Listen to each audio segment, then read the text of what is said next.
अस्सलामुअलैकुम। આપણા તટકેશ્વર ટાઉનના પીચ પર આજે આપણા તટકેશ્વરના અંદરમાં ચૌહાણ ફળિયાના અંદરમાં આપણા ગુલામભાઈ તમે જોઈ રહ્યા છો કે આપણા તટકેશ્વરને કાયમ માટે અલવિદા કહીને જઈ રહ્યા છે। તો આપણા સાથે જે ગુલામભાઈ તમે કઈ બે શબ્દ કહેવા માંગો છો?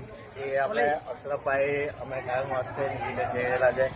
આ શું છે કે અમને તમે તમારું જે પેજ છે તે પર બહુ અમે ફોલો કેમ કે એ જ અમને અમારા કામની બધું બદલાવો તમે તમારા ખાસ મિત્ર ગુલામભાઈ જે જઈ રહ્યા છે, તમને દુઃખ આજે કેવું થઈ રહ્યું છે? જરાક બહુ દુઃખ થયેલું છે અમને, એમની ખોટ બહુ લાગે અમને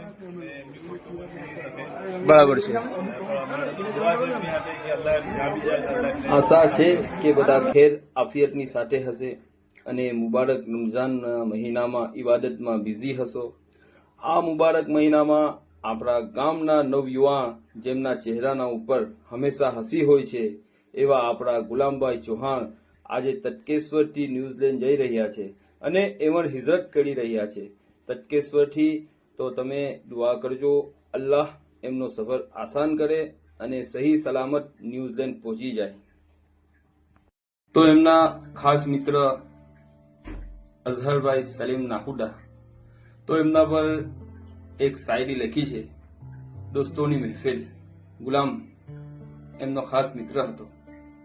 વીતી ગયેલા સમયની એક ઝલક જોવા મળશે કે નહીં? વિખરાઈ ગયેલા મિત્રો ફરી એક જગ્યાએ મળશે કે નહીં? આજે મજાકમાં ગંભીર થઈ જાય છે, જે મજાકને મજાક સમજતા હતા એ દોસ્તો મળશે કે નહીં?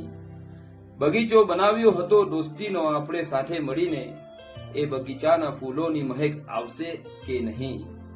સાથે મળીને સાયકલની સવારી કરવાનો આનંદ ઘણો હતો, આ મોટર ગાડીની સીટ પર બેસવાનો સમય છે કે નહીં?